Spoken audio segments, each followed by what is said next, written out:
परम भव भया करम चरणे चरण अलेख परम भवता भवतो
ରାସ୍ତାରେ କେହି ରୋକ ନାହିଁ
छिया बनबाई, बहु छिया बनबाई।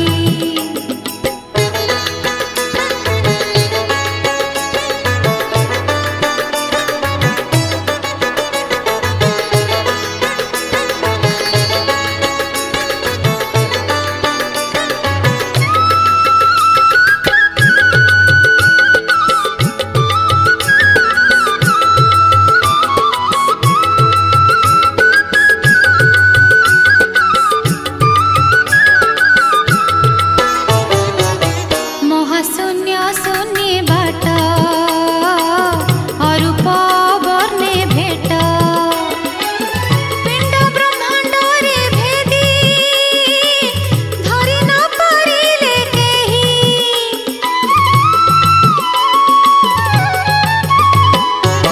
नाही चेता हेतु द्वारे नथाई मन भितरे, काया माया छाया ठारे काहे किछि न लागई। बहु छिया बनबाई, बहु छिया बनबाई।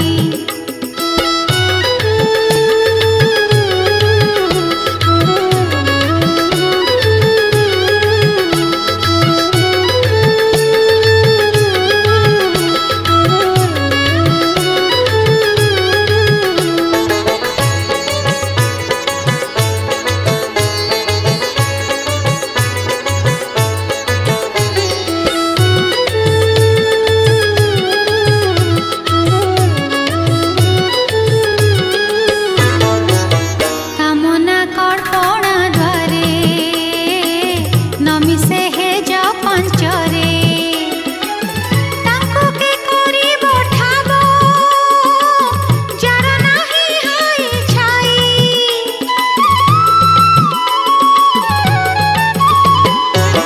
नमिसे शब्द आकारे एकौष पुर बाहारे, सारा ब्रह्म एक पाद रहिछि गुप्त होई। बहु छिया बनबाई, बहु छिया बनबाई।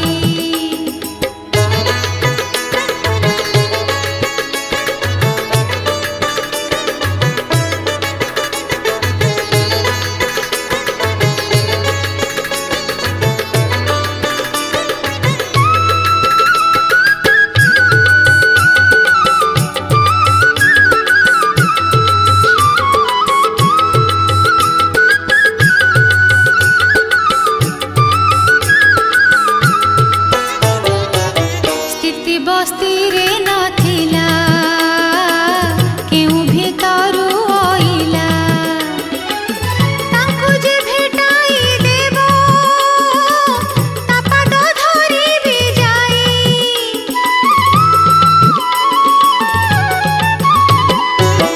नघेने सेवा भक्ति दर्शन भजन नास्ति, कहे भीम रक्षित निगमे रहिला जाई।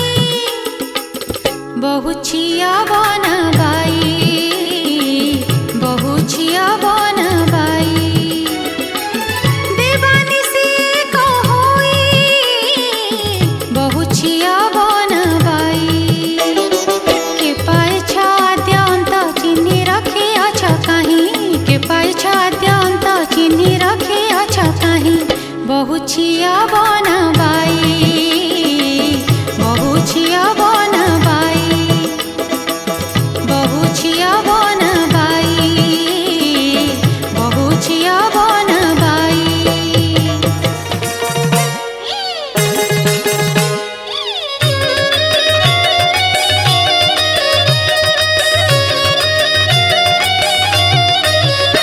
शून्य मंदिर विहार रूप देख नाही जार, दुई पाद न मिसाई एक पादे धर धर। शून्य मंदिर विहार रूप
पादे धर धर शून्य मंदिरे विहार रूप रेख नाही जार दुई पाद न मिसाई एक पादे धर धर दुई पाद न मिसाई एक पादे धर धर दुई पाद न मिसाई एक पादे धर धर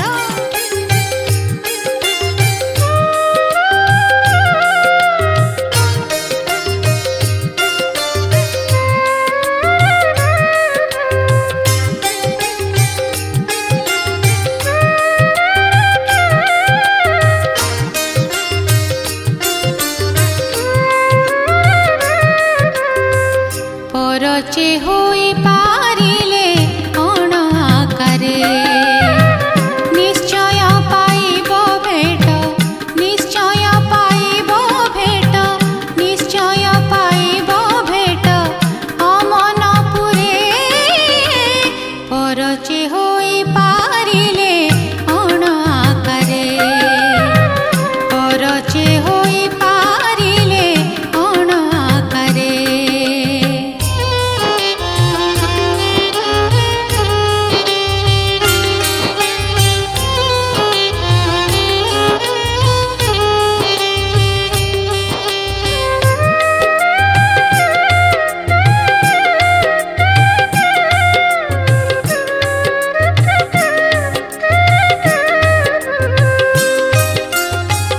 हाई छाई समस्तंकु क्षुदा तृषायतकु आशा भरोसा सभिंकु फिंगिले दूरे अबाई मंडले बाई नहीं पारिले पुराई तेबे से प्रवेश हेबो प्रभु छमुरे परचे होई पारिले अण आकारे परचे होई पारिले अण आकारे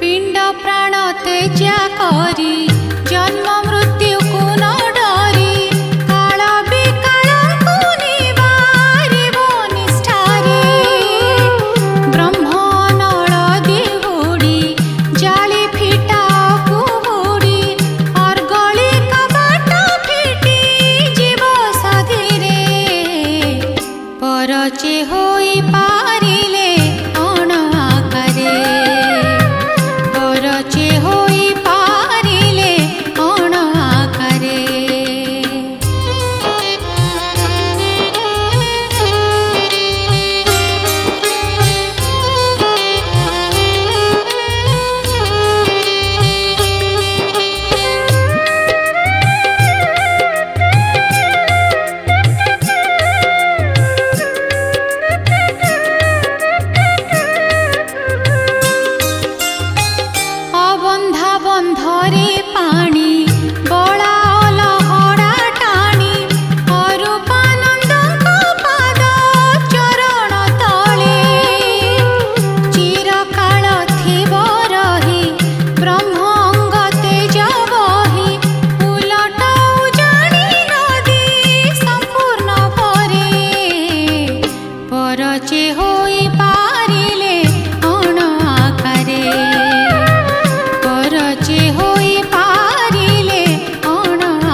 सुखदं केवलं ज्ञानमूर्तिं द्वन्द्वातीतं गगनसदृशं तत्त्वमस्याधिलक्ष्यम् एकनीतं विमलमचलं सर्वाधिचाखिभूतं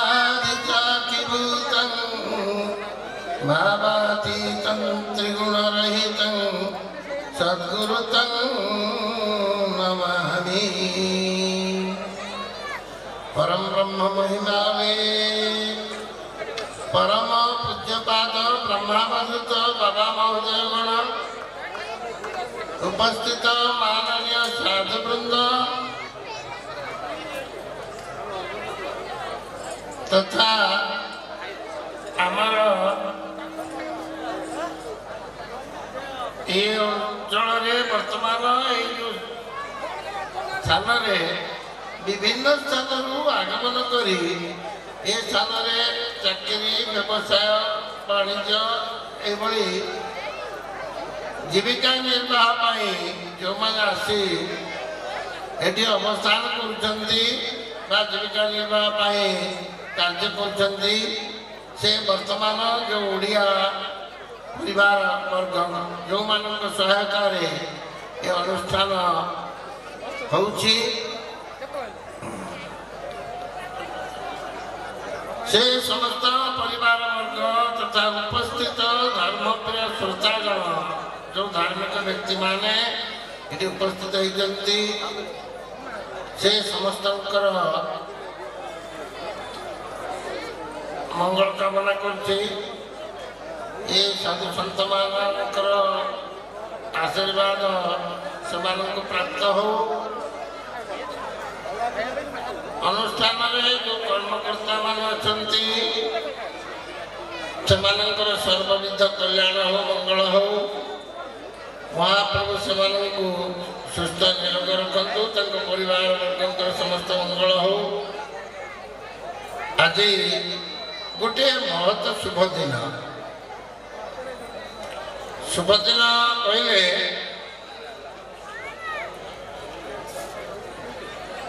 सूर्यदेव तंकर जो उत्तरायण गति दक्षिणायन गति अच्छी कर्कट क्रांति ठारू आरंभ करिकी दक्षिणायन गति आरंभ होता से दक्षिणायन गति आदि प्रभात 6:10 समय शेष हो जाइए दक्षिणायन समाप्ति होगी सूर्य ठीक मकर क्रांति उपर अवस्थान कले जोटा को आम मकर संक्रांति बोली कहूँ।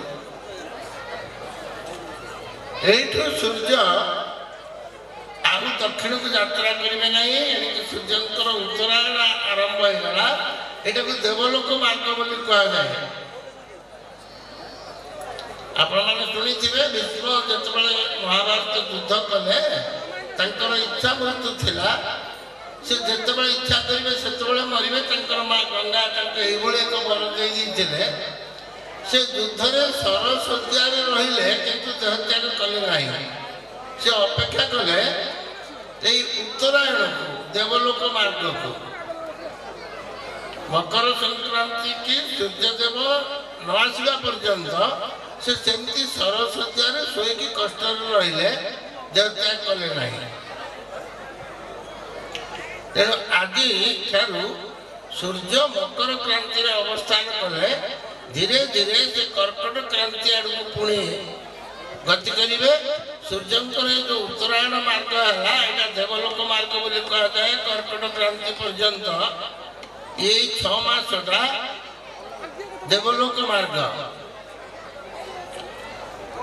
आमर पुराण शास्त्र अनुसार देवता मानकर शयन अवस्था गोटे अच्छी से शयन अवस्था चली से शयन अवस्था पूर्ण हो गला। वर्तमान देवलोक मानकर जागृत अवस्था तेणु यही समय समस्त पुण्य कार्य दैविक कार्य जाग यज्ञ ये सब अनुष्ठित होबार विधान रही। केवल रामचंद्र परिस्थिति भितर पड़िकी निद्रित अवस्था दुर्गा पूजा करते जो समय देवता मानकर शयन समय बा रात्रि समय थिला से समय से पूजा करैतिले परिस्थिति अनुसार किंतु अन्य समस्त कार्य प्राय देवलोक मानकर दैनिक अवस्था दिवस अवस्था संपादन करा जाय थाए। आज हूँ मकर संक्रांति ये एक गोटे पवित्र दिन एक पवित्र दिन आमर एटी जो गोटे अनुष्ठान होची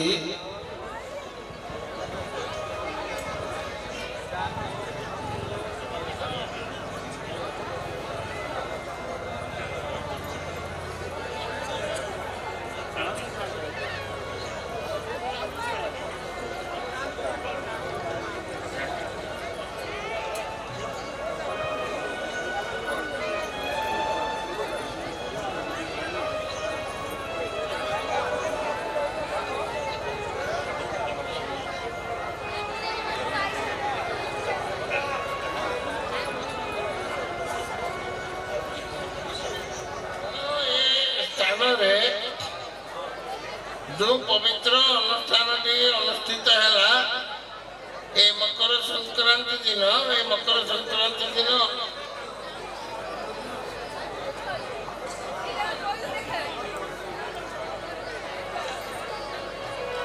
ये शुभ कार्य बहुत शुभंकर ये हैदराबाद अच्छी पाखे सिकंदराबाद से तो प्राय लगे गोटे सहर भाई किसी लोग सिकंदराबाद रोजगार रही पारती तेज सिकंदराबाद हैदराबाद कथा ये उठुनी ये जो मैंने रही जो मैंने ओडिया बासिंदा ये अच्छा आमर एवं वर्तमान दिल्ली में गोटे ओडिशा दिवस होता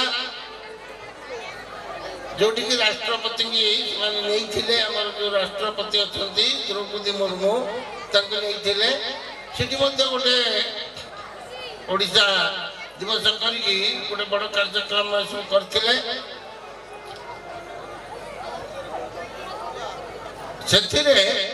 ओडिशावासी अनेक गौरव वृद्धि कहीं दिल्ली में अनेक ओडिया परिवार स्थायी बासिंदा भाव रही ओडिया परिवार बा ओडिया ग्राम सब ओडिया स्कूल सहित समस्त होमती इठी वर्तमान जो मैंने प्रवासी ओडिया सब रही परिवार धरिकी से विशेष सहयोग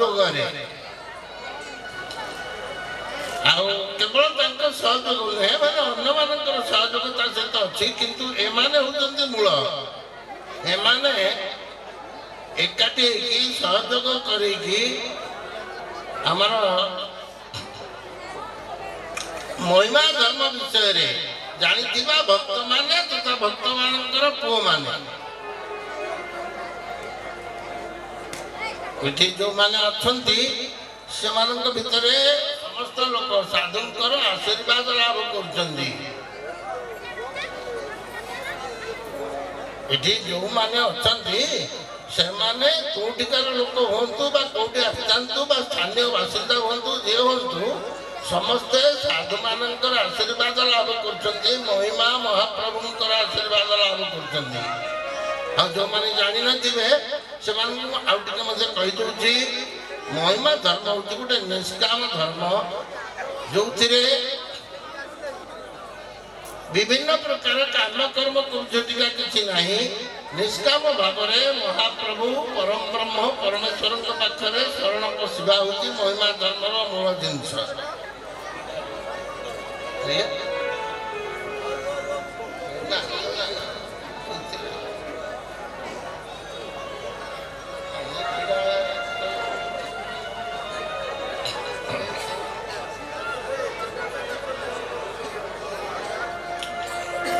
बेले बेले धर्म किसी ज्ञानी पशि जाए आप जानी भगवत गीता गोटे श्लोक अच्छी कृष्ण कहला बेले कही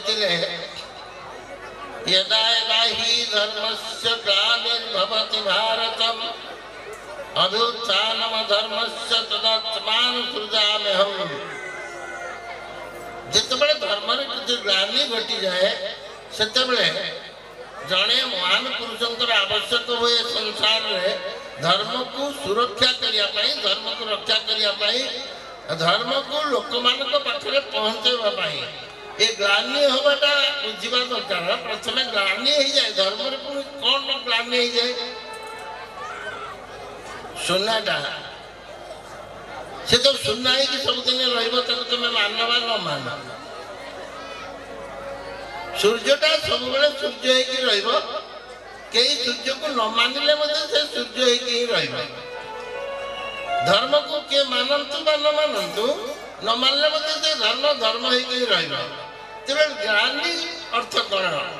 ଏଠି କହିବାର ଅର୍ଥ ହଉଛି, କୃଷ୍ଣ କହିଲେ ଅର୍ଜୁନ ଗ୍ଲାନି କେମିତି ହୁଏ? ସୂର୍ଯ୍ୟ ଅଛି, ସୂର୍ଯ୍ୟ ଉପରେ ବେଳେ ବେଳେ ଖଣ୍ଡେ ବାଦଲ ଘୋଟିଯାଏ।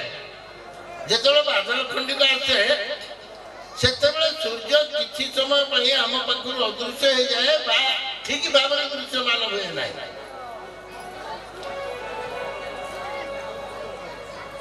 ଏଠି ବାଦଲଟି ସୂର୍ଯ୍ୟକୁ ଘୋଡ଼େଇ ପକାଏ ନାହିଁ। ସୂର୍ଯ୍ୟ ଠାରୁ ବାଦଲ ବହୁ ଦୂରରେ ହେଲେ ମଧ୍ୟ ଆମକୁ ଜଣା ପଡେ ଯେ ସେ ତାକୁ ଘୋଡ଼େଇ ପକେଇଛି। ସୂର୍ଯ୍ୟକୁ ଘୋଡ଼େଇ ପକେଇଛି, ଚାରିଆଡେ ଛାଇ ହେଇଯାଇଛି ବା ଅନ୍ଧାରୁଆ ଦେଖାଯାଉଛି। ଠିକ ସେମିତି ସେଇଟାକୁ କହନ୍ତି ଗ୍ଲାନି। ଏଥିରେ ସୂର୍ଯ୍ୟଙ୍କର କିଛି ହାନି ହୁଏ ନାହିଁ, ସୂର୍ଯ୍ୟଙ୍କର ଶକ୍ତି କିଛି କ୍ଷୟ ହୁଏ ନାହିଁ। ତଥାପି ବି ଆମକୁ ସୂର୍ଯ୍ୟଙ୍କର କିରଣରୁ ବଞ୍ଚିତ ହେବାକୁ ପଡେ। ଏଇଟାକୁ କହନ୍ତି ଧର୍ମରେ ଗ୍ଲାନି। ଧର୍ମ ଥାଇକି ମଧ୍ୟ ସେ ଠିକ ଭାବରେ ଆମ ପାଖରେ ପହଞ୍ଚି ପାରେ ନାହିଁ, ଲୋକମାନଙ୍କ ପାଖରେ ଠିକ ଭାବରେ ପହଞ୍ଚି ପାରେ ନାହିଁ। ସେଟାକୁ କୁହାଯାଏ ଧର୍ମରେ ଗ୍ଲାନି ହେଲା। ଧର୍ମ ଥିଲା, ଅଛି, ରହିବ। ଧର୍ମର ବିନାଶ ନାହିଁ, ବିନାଶ ଅଧର୍ମର ହୁଏ। ସତ୍ୟର କେବେ ବିନାଶ କି ହୋଇପାରିବ କି? ସମ୍ଭବ କି? ସତ୍ୟ ତ ସତ୍ୟ, ତାର କେମିତି ବିନାଶ ହବ? ଯେ ଅବିନାଶୀ, ସୃଷ୍ଟି ଆଦରୁ ଯେ ଅଛି, ସୃଷ୍ଟିର ଅନ୍ତ ପର୍ଯ୍ୟନ୍ତ ଯାହାର ବିଦ୍ୟମାନ ସମ୍ଭବ ସେ ହଉଛି ସତ୍ୟ। ତାପରେ ବିନାଶ କେମିତି ସମ୍ଭବ ହବ? ବିନାଶ ନାହିଁ, କ୍ଷୟ ମଧ୍ୟ ନାହିଁ। ସତ୍ୟର କ୍ଷୟ ବି ହେଇପାରିବ ନାହିଁ, ଯେମିତି ଥିଲା ସେମିତି ରହିଛି। ଆମେ ଜାଣିବା ବା ବୁଝିବା ବା ମାନିବା କ୍ଷୟ ହେଇଗଲା, ଅର୍ଥାତ୍ ଆମେ ସତ୍ୟ ଠାରୁ ଦୂରେଇ ଗଲେ। এইটা হচ্ছে ধর্মীয় গ্লানি। ধর্ম ঠাରୁ দূরেই গলে ଆମ ମନ ଭିତରେ ଧାର୍ମିକ ଭାବନା କମିଗଲା। ଆପଣମାନେ ଦେଖନ୍ତୁ 50 ବର୍ଷ ତଳକୁ ପଳେଇ ଯାଆନ୍ତୁ। 50 ବର୍ଷ ତଳେ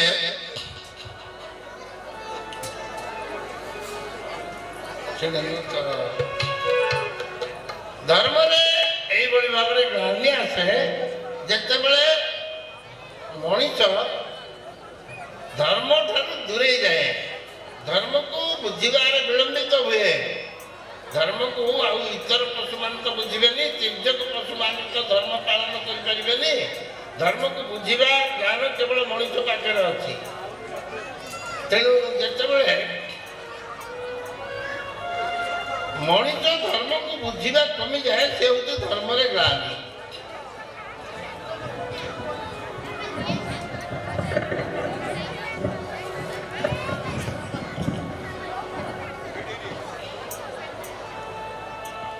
କ୍ରୋଧ ବୁଦ୍ଧି ଏସବୁ ଅଧିକା ହେଇଯାଏ। ଲୋଭ, ମୋହ, ମାତ୍ସର୍ଯ୍ୟ, ଏଇ ଯୋଉ ଷଡ଼ ରିପୁ ଅଛନ୍ତି ଏମାନଙ୍କର ବୃଦ୍ଧି ହେଇଯାଏ। ଏସବୁ ବୃଦ୍ଧି ହେଲେ କ'ଣ ହୁଏ? ମଣିଷ ସମାଜ ସବୁବେଳେ ଅଶାନ୍ତିରେ ଜୀବନ କାଟେ। ଆପଣମାନେ ଦେଖନ୍ତୁ ଏଠି ବସିଛନ୍ତି, ଶାନ୍ତିରେ ବସିଛନ୍ତି। ଯଦି ଆପଣମାନଙ୍କ ଭିତରୁ କେତେ ଜଣ ଆସିକି ମାରପିଟ ଆରମ୍ଭ କରିଦେବେ କି କାହାକୁ ଗାଳିଗୁଲାଜ କରିଦେବେ, ତା ଭିତରେ ଆଉ କିଛି ଲୋକ ପଶିଯିବେ, କାହିଁକି ଜଣେ ବିନା ଦୋଷରେ ଆସିକି ମାରିଲା ବୋଲିକି। ଏମିତି ହଉ ହଉ ତାକୁ କିଛି ଲୋକ ସମର୍ଥନ କରିବେ, ଆକୁ କିଛି ଲୋକ ସମର୍ଥନ କରିବେ। ଏମିତି ସମର୍ଥନ କରୁ କରୁ ସମସ୍ତେ ଅଶାନ୍ତିର ଗୋଟେ ପରିବେଶ ଭିତରକୁ ପଳେଇବେ। ଏ ଅଶାନ୍ତି ଆସିଯିବ। ଏ ହେଉଛି ଧର୍ମର ଗ୍ଲାନି। ଧର୍ମର ଗ୍ଲାନି ହେଲେ ସେତେବେଳେ କ'ଣ କରାଯିବ? ଯେଉଁମାନେ ଧର୍ମରେ ଗ୍ଲାନି ତିଆରି କରୁଛନ୍ତି ସେମାନେ ତ ତାକୁ ସଫା କରିପାରିବେନି। ପଙ୍କ ନିଜେ ପଙ୍କକୁ ସଫା କରିପାରିବ ନାହିଁ, ମହିଳାକୁ ନିଜେ ମହିଳା ସଫା କରିପାରିବ ନାହିଁ। ତା ପାଇଁ ପାଣି ଦରକାର। ପାଣି ଯେତେ ନିର୍ମଳ ହେବ ସେତେ ଶୀଘ୍ର ସେ ସଫା ହେବ। ସେଇ ପାଣି ହେଉଛନ୍ତି କିଏ? ମହାପୁରୁଷ ମାନେ। ବିଭିନ୍ନ ସମୟରେ ମହାପୁରୁଷ ମାନେ ଆସିକି ଏ ଧର୍ମ ଗ୍ଲାନିକି ଦୂର କରିକି ତା ଭିତରେ ଥିବାର କାଦୁଅ ପଙ୍କକୁ ସଫା କରିକି ପୁଣି ନିର୍ମଳ କରିକି ଲୋକମାନଙ୍କ ପାଖରେ ପହଞ୍ଚାଇବା କାର୍ଯ୍ୟ କରିଛନ୍ତି। ସେ ବୁଦ୍ଧ ହୁଅନ୍ତୁ, ଜୈନ ହୁଅନ୍ତୁ, ମହାତ୍ମା ହୁଅନ୍ତୁ, ଯିଏ ବି ହୁଅନ୍ତୁ, ଏମାନେ ଧର୍ମକୁ ସ୍ଥାପନ କରାଇଛନ୍ତି, ଧର୍ମକୁ ଲୋକମାନଙ୍କ ପାଖରେ ପହଞ୍ଚାଇଛନ୍ତି, ଧର୍ମକୁ ସୃଷ୍ଟି କରିନାହାନ୍ତି। ଧର୍ମ ଯେମିତି ଥିଲା ସେମିତି ଅଛି, ଯାହାକୁ ଆପଣ ସନାତନ ଧର୍ମ ବୋଲି କହୁଛନ୍ତି। ଏ ଧର୍ମ ସନାତନ ଭଗବତ ଗୀତାରେ ଦେଖନ୍ତୁ, ଯୋଉଠି କୃଷ୍ଣ କହିଛନ୍ତି, କୃଷ୍ଣ କହିନାହାନ୍ତି ମୁଁ ଧର୍ମ ତିଆରି କରିଛି। କୃଷ୍ଣ କହିଲେ ଅର୍ଜୁନ ମୁଁ ତୋତେ ଯାହା କହୁଛି ଏସବୁ ହେଉଛି ସନାତନ ଧର୍ମର, ଏ ଧର୍ମ ସନାତନ। ଏ ସନାତନ ଧର୍ମର କଥା ମୁଁ ତାକୁ ତୁମ ପାଖରେ ପହଞ୍ଚେଇ ଦଉଛି। ତୁମେ ଯୋଉଟାକୁ ଭୁଲି ଯାଇଥିଲ, ତମେ ଯୋଉଟାକୁ ଛାଡ଼ି ଦେଇଥିଲ, ମୁଁ ତମ ପାଖରେ ପହଞ୍ଚେଇ ଦଉଛି। ସେ କୁହାଯାଏ କ'ଣ? ଗୁରୁ। ଗୁରୁର ଅର୍ଥ କ'ଣ? ଯିଏ ଆମେ ନ ଜାଣିଥିବା ଜିନିଷକୁ, ଯେଉଁ ସତ୍ୟ ଜିନିଷକୁ ଆମେ ଭୁଲି ଯାଇଥିବାର ସତ୍ୟ ପଦାର୍ଥକୁ ଆମ ପାଖରେ ପୁଣି ଥରେ ଆଣିକି ପହଞ୍ଚେଇ ଦିଏ, ଆମକୁ ବାଟ ଦେଖେଇ ଦିଏ। ଜଣେ ଲୋକ ହିମାଳୟ ଦେଖିବା ପାଇଁ ଚାହିଁଲା, ସେ ଯାଉଥିଲା କିନ୍ତୁ ଦକ୍ଷିଣ ଦିଗକୁ ଯାଉଥିଲା, କାହିଁକିନା ହିମାଳୟଟା କୋଉ ଦିଗରେ ତାକୁ ଜଣା ନଥିଲା। ସେ ଯାଉଛି, ଦିନେ ଜଣେ ଲୋକ ପଚାରିଲା ଭାଇ ତମେ ଯିବ କୁଆଡ଼େ? ଇଏ କହିଲା ମୁଁ ଯାଉଛି ହିମାଳୟ ଦେଖି ଆସିବି। ସିଏ ଲୋକଟି କହିଲା ହିମାଳୟ ଦକ୍ଷିଣ ଦିଗରେ ନାହିଁ, ହିମାଳୟ ଉତ୍ତର ଦିଗରେ ଅଛି। ତମେ ହିମାଳୟ ଦେଖିବ କ'ଣ? ତମେ ତ ହିମାଳୟ ଠାରୁ ଧୀରେ ଧୀରେ ଦୂରେଇ ଯାଉଛ, ତେଣୁ ତମେ ଉତ୍ତର ଆଡ଼କୁ ଯାଅ। ଉତ୍ତର ଆଡ଼କୁ ଗଲେ ତମେ ନିଶ୍ଚୟ ହିମାଳୟ ଦେଖିବ। ଲୋକଟି ଉତ୍ତର ଆଡ଼କୁ ମୁହଁ କଲା, ଆଗକୁ ଆଗକୁ ଗଲା, ଅନେକ ଜିନିଷ ବାଟରେ ଦେଖିଲା, ଯେଉଁଗୁଡ଼ାକୁ କି ତାଙ୍କୁ ଯିଏ କହିଥିଲା ଉତ୍ତର ଦିଗକୁ ଯାଅ, ସିଏ ମଧ୍ୟ ଦେଖିନଥିଲେ। ଇଏ ଗଲା ପ୍ରତ୍ୟକ୍ଷରେ ଦେଖିଲା, ଦେଖି ଦେଖି ଶେଷରେ ପହଞ୍ଚିଲା ହିମାଳୟ ପାଖରେ। ଏଠି ଆପଣମାନେ ଧ୍ୟାନ ଦିଅନ୍ତୁ, ଯିଏ ତାଙ୍କର ମୁହଁଟାକୁ ଦକ୍ଷିଣ ଦିଗରୁ ଉତ୍ତର ଦିଗକୁ ବୁଲେଇ ଦେଲେ ସିଏ ହେଲେ ଗୁରୁ। କାହିଁକିନା ସିଏ ତାକୁ ଦିଗ୍ଦର୍ଶନ ଦେଲେ, ଏଇ ଦିଗକୁ ତମେ ଯାଅ, ଏଇ ଦିଗକୁ ଗଲେ ତମେ ହିମାଳୟ ଦର୍ଶନ କରିବ। ସେ ଗୁରୁ ନିର୍ଭୁଲ ଭାବରେ ଜାଣିଥିଲେ ଯେ ହିମାଳୟ ପର୍ବତଟା ଉତ୍ତର ଦିଗରେ ହିଁ ଅଛି। ତେଣୁ ଯୋଉ ଗୁରୁ ଏକଥା ଜାଣନ୍ତି, ଆମର ଭାଗବତରେ କହିଲେ ଯେ ଗୁରୁ ଜାଣେ ବେଦ ତତ୍ତ୍ୱ, ତପି ଧାର୍ମିକ ଗୁଣବନ୍ତ, ଯେ ତପସ୍ୱୀ ହେଇଥିବ, ଧାର୍ମିକ ହେଇଥିବ, ଗୁଣବାନ ହେଇଥିବ, ବେଦର ତତ୍ତ୍ୱକୁ ଠିକ ଭାବରେ ବୁଝିଥିବ, ତାରି ଉପଦେଶ ହିଁ କାମ ଦେବ। କାହିଁକିନା ଗୁରୁ ଯଦି ଉତ୍ତରରେ ହିମାଳୟ ବୋଲି ଜାଣିନଥିବେ, ସିଏ ଯଦି ଭୁଲରେ କହିଦେବେ ଯେ ପୂର୍ବ ଦିଗକୁ ଯା, ତାହେଲେ ଇଏ ବୁଲି ବୁଲି ଯାଇକି କୋଉଠି କୋଉ ସମୁଦ୍ର ପାଖରେ ପହଞ୍ଚିବ। ତେଣୁ ଗୁରୁ ମଧ୍ୟ ସେମାନଙ୍କର ସେଇ ସମ୍ବନ୍ଧୀୟ ସତ୍ୟ ଜ୍ଞାନ ଥିବା ଦରକାର। ତେଣୁ ଯିଏ ଆତ୍ମଜ୍ଞାନୀ ସେ କେବଳ ଗୁରୁ ହେଇକି ସଂସାରରୁ ଅନ୍ୟମାନଙ୍କୁ ଉଦ୍ଧାର କରିବ। ଏଠି ବର୍ତ୍ତମାନ ଆପଣମାନେ ଭାବିବେ ଆମର ଏତେ କଥା ଦରକାର କ'ଣ? ଆମେ ଜଣକୁ ଗୁରୁ କରିବା, ଗୁରୁ କରିକି ତାଙ୍କର ଉପଦେଶ ନେବା, ଉପଦେଶ ନେଇକି ପ୍ରାର୍ଥନା କରିବା କି ଅନୁମାନ କରିବା, ସେ ଯାହା କହିବେ ଏସବୁ କରିବା। ଏସବୁ କରିବା ପରେ ଆମର ହବ କ'ଣ? ଭଗବତ ଦର୍ଶନ ହବ। ଆମେ ଭଗବତ ଦର୍ଶନ ଚାହୁଁଛୁ କି? ଜଣେ ଯଦି ଭଗବତ ଦର୍ଶନ ଚାହୁଁନି, ଜଣଙ୍କର ମୁକ୍ତି ଯଦି କିଛି ଦରକାର ନାହିଁ, ତାହେଲେ ଗୁରୁ କ'ଣ କରିବେ? এইভাবে আশঙ্কা মধ্যে হচ্ছে, কেন সমস্তে সংসার বন্ধনর উদ্ধার হওয়া মধ্যে চাহান্তি না। বিপ্র নারায়ণ দাস কথা মু কহিবি। নারায়ণ দাস যেতবে বৃদ্ধ অবস্থায় গঙ্গা নদীরে স্নান করিকি ফেরুলে, ଥରି ଥରି ଆସୁଛନ୍ତି ମାଘ ମାସର ଶୀତ। ସେତେବେଳେ ନାରଦ ମହର୍ଷିଙ୍କର ଦୃଷ୍ଟି ପଡ଼ିଗଲା। ନାରଦ କହିଲେ ଏ ବୁଢ଼ାଟା କେତେ କଷ୍ଟରେ ନାରାୟଣଙ୍କୁ ଡାକୁଛି, ଶୀତରେ ଥରୁଛି, ଥରି ଥରି ନାରାୟଣଙ୍କୁ ଡାକୁଛି। ଆସିଲେ ବୁଢ଼ା ପାଖକୁ କହିଲେ କ'ଣ ହଉଛି, ଆଉ ତମେ କ'ଣ ଚାହୁଁଛ କ'ଣ ଏ ବୟସରେ? କହିଲେ ଆଉ କ'ଣ ଚାହିଁବି, ମୁଁ ତ ସେ ଭଗବାନଙ୍କର ପ୍ରାର୍ଥନା କରୁଛି, ତାଙ୍କର ପ୍ରାର୍ଥନା କରି କରି ଏମିତି ଦେହତ୍ୟାଗ କରିବି, ଆଉ ଚାହୁଁଛି ମୁଁ ତାଙ୍କର ଟିକେ ଦର୍ଶନ ପାଇବା ପାଇଁ। ନାରଦ କହିଲେ ଆଚ୍ଛା ଠିକ୍ ଅଛି, ମୁଁ ତା ବ୍ୟବସ୍ଥା କରିଦେବି। ନାରଦ କହିଲେ ଭଗବାନ ବିଷ୍ଣୁଙ୍କୁ କହିଲେ ପ୍ରଭୁ ଏଭଳି ଜଣେ ଭକ୍ତ ଶୀତରେ ଥରିକି ଏତେ କଷ୍ଟ କରୁଛି, ଆପଣ ତା ପାଇଁ କିଛି ଯତ୍ନ କରୁଛନ୍ତି କି? ବିଷ୍ଣୁ କହିଲେ କାହିଁ ଦେଖ, ସେମିତି ଭକ୍ତ ତ ମୁଁ କୋଉଠି ପର୍ଯ୍ୟନ୍ତ ଦେଖିନି। ଆଉ ଯଦି ତମ ଦୃଷ୍ଟିରେ ପଡ଼ିଛି ତାହେଲେ ଠିକ୍ ଅଛି, ତମେ ତାଙ୍କୁ ନେଇ ପଳେଇ ଆସ ମୋ ପାଖକୁ। ନାରଦ କହିଲେ ଭଲ କଥା ହେଲା, ବର୍ତ୍ତମାନ ଅର୍ଡର ମିଳିଗଲା, ମୁଁ ଯାଉଛି। ତାଙ୍କୁ ଆଣିବା ପାଇଁ ଗଲେ, ତାଙ୍କୁ କହିଲେ ବୁଢ଼ା ବାବୁ ଆଉ କ'ଣ କରିବା, ବୈକୁଣ୍ଠକୁ ଯିବା ପାଇଁ ତୁମକୁ ଅନୁମତି ହେଇଗଲା, ତମେ ବର୍ତ୍ତମାନ ମୋ ସହିତ ଚାଲ, ମୁଁ ତାଙ୍କୁ ବୈକୁଣ୍ଠରେ ତମକୁ ଭଗବାନଙ୍କ ସହିତ ଦେଖା ଦର୍ଶନ କରେଇଦେବି। ବିପ୍ର ନାରାୟଣ ଦାସ କହିଲେ ଗୋସାଇଁ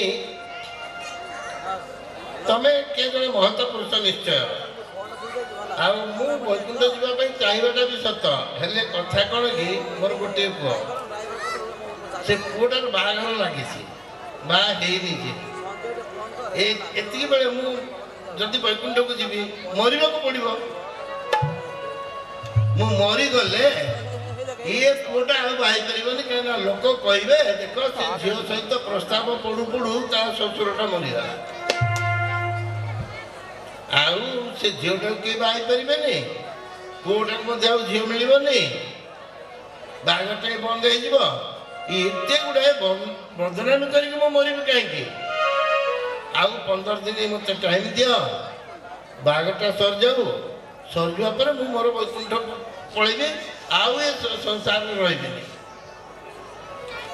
ନାରଦ କହିଲେ ଠିକ୍ ଅଛି, ଏତେ ଦିନ ଗଲା, ବୁଢ଼ା ଯାହା କହୁଛି ସତ କଥା ମଧ୍ୟ କହୁଛି, ଏହା ଲାଗି ଅନ୍ୟମାନେ କାହିଁକି ହଇରାଣ ହେବେ। 15 ଦିନ ପରେ ନାରଦ ଆସିଲେ, କହିଲେ କ'ଣ ବୁଢ଼ା ବାବୁ ଏଥର ତ ସରିଗଲା, ବାହାଘର ଭଲରେ ହେଇଗଲା, ବୋଉ ବି ଘରକୁ ପଳେଇ ଆସିଲା, ଆଉ ଏଥର ବୈକୁଣ୍ଠ ଯିବା?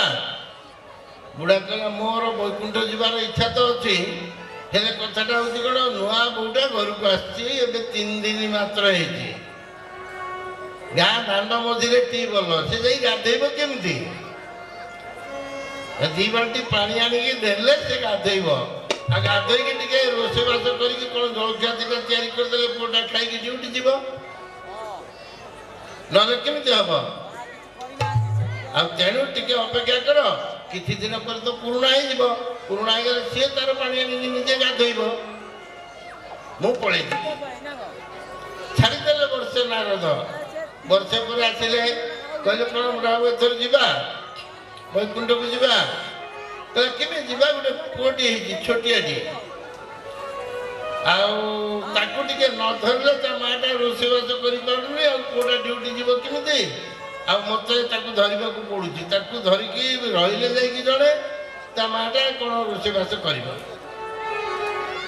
ସେ ପୁଅଟା ଟିକେ ବଡ଼ ନ ହେବା ପର୍ଯ୍ୟନ୍ତ ସେ ତ ମାଆକୁ ଛାଡ଼ିକି ରହିପାରିବନି, ଯିଏ ହେଲେ ତାକୁ ଜଣେ ଧରିବାକୁ ପଡ଼ିବ, ତେଣୁ ଆଉ କିଛି ଦିନ ଛାଡ଼ିଦିଅ। ଛାଡ଼ିଦେଲେ ନାରଦ। ଆଉ କିଛି ଦିନ 5 ବର୍ଷ ପରେ ଆସିଲେ, ସେତେବେଳକୁ ବୁଢ଼ା ମରିକି ଆଉ ଥରେ ଜନ୍ମ ହେଇଗଲାଣି।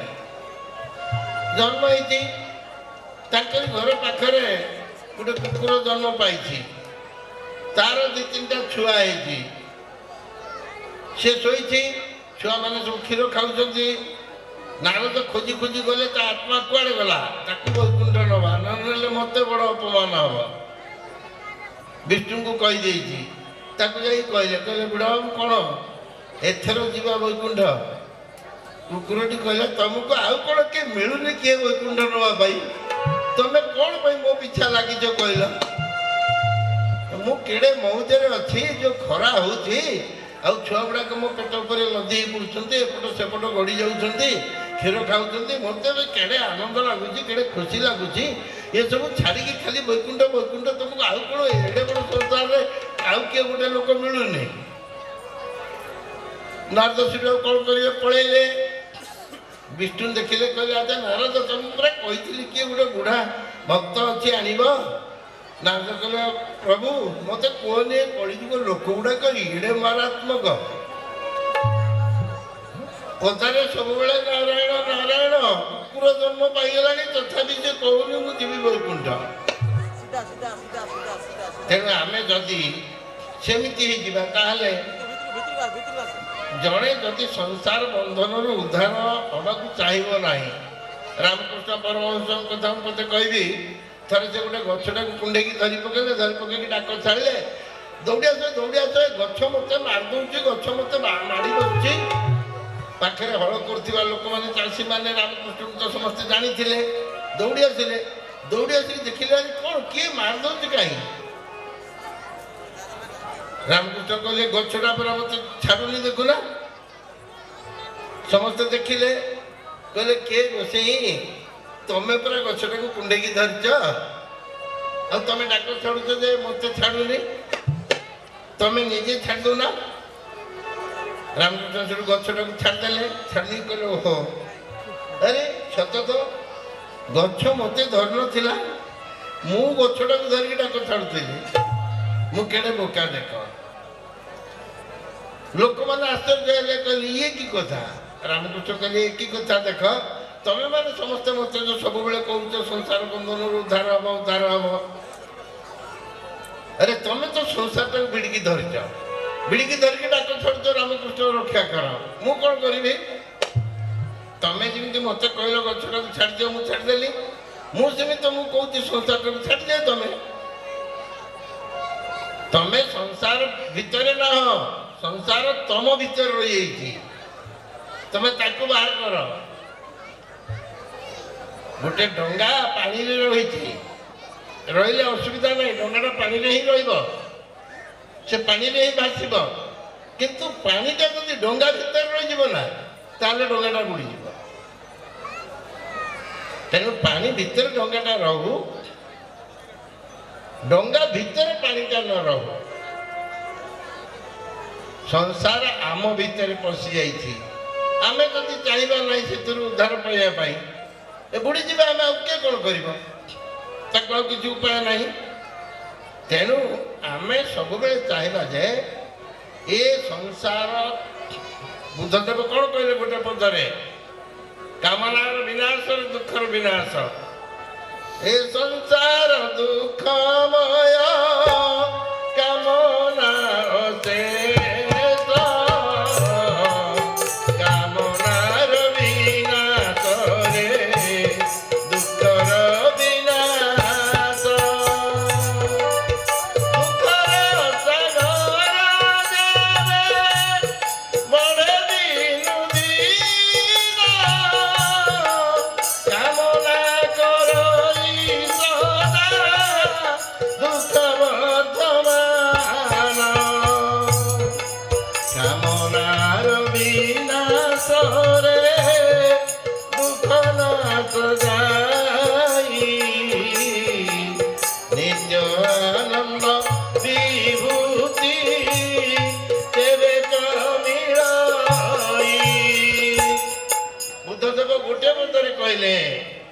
निर्बोध मनीष तू निजे कामना को विनाश करे कहीं कामना आम जो सब कामना करवा मिलू मिलू मिलवा वस्तु पदार्थ शेष अच्छे कि शेष ना आम सब गोड़े पछरे जिते मिलले संतोष होनी अपूर्ण होनी मन पूरण हेनी।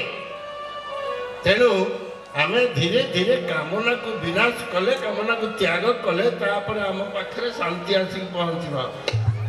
आमर दयानंद सरस्वती थे जिते कहले जड़े तर शिष्य कहले मुझे दिन आपण पाखे रही किंतु मो जीवन में टे शांति प्राप्त है ना शांति मिलूनी।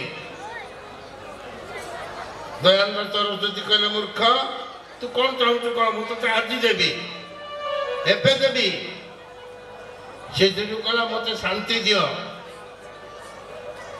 दयानंद कहले ঠিক দেখে বর্ତ୍ତমান তো কেମିତି দেবী তু কହୁଛୁ ମୋତେ ଶାନ୍ତି ଦିଅ ଏଠି ତିନିଟା ଶବ୍ଦ ତୁ କହୁଛୁ ପ୍ରଥମେ କହୁଛୁ ମୋତେ ତାପରେ ଶାନ୍ତି ତାପରେ ଦିଅ ଏବେ ବର୍ତ୍ତମାନ ତୁ କହିଲୁ ଏଇ ଯୋଉ ଶାନ୍ତିଟା ସେ ରହୁଛି କୋଉଠି ଗୋଟେ ପଟେ ରହୁଛି ମୋତେ ଆଉ ଗୋଟେ ପଟେ ରହୁଛି ଦିଅ ଏ ମୋତେ ଦିଅ ଭିତରେ ଶାନ୍ତିଟାକୁ ତୁ ତ ନିଜେ ବନ୍ଧନ କରିଦେଲୁ ମୁଁ ତୋତେ କେମିତି ଦେବି ଏ ଦିଟାକୁ କାଟିଦେ ମୋତେ କାଟିଦେ ଦିଅ କାଟିଦେ ଆଉ କ'ଣଟା ରହିବ କେବଳ ଶାନ୍ତିଟା ହିଁ ରହିବ ଯେଉଁଦିନ ଆମେ ମୋତେ ଦିଅ ଛାଡ଼ିଦେବା ସେଦିନ ଆମ ପାଇଁ ଶାନ୍ତିଟା ହିଁ ବାକି ରହିଯିବ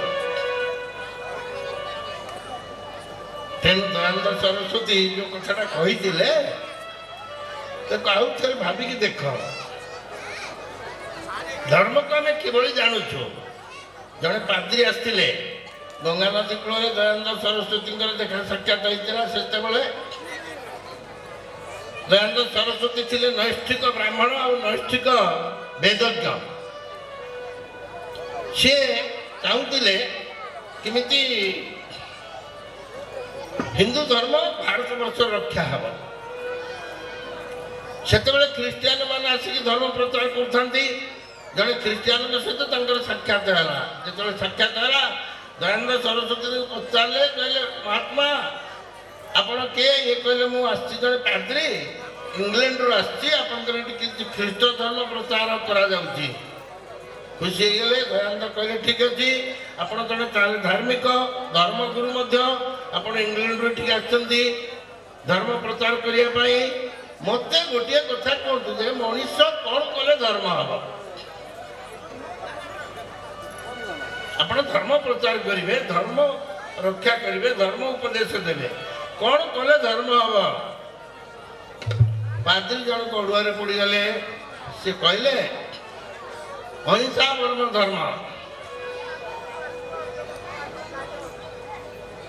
ଦୟାନନ୍ଦ କହିଲେ ଠିକ୍ ଅଛି ଅହିଂସା ପରମ ଧର୍ମ ମୁଁ ହିଂସା କରିବି ନାହିଁ ମୁଁ ଗୋଟେ ଝିଅକୁ ଭଲ ପାଇଲି ତାକୁ ପ୍ରେମ କଲି ପ୍ରେମ ତ ହିଂସାରେ ହୁଏନି ଅହିଂସାରେ ହୁଏ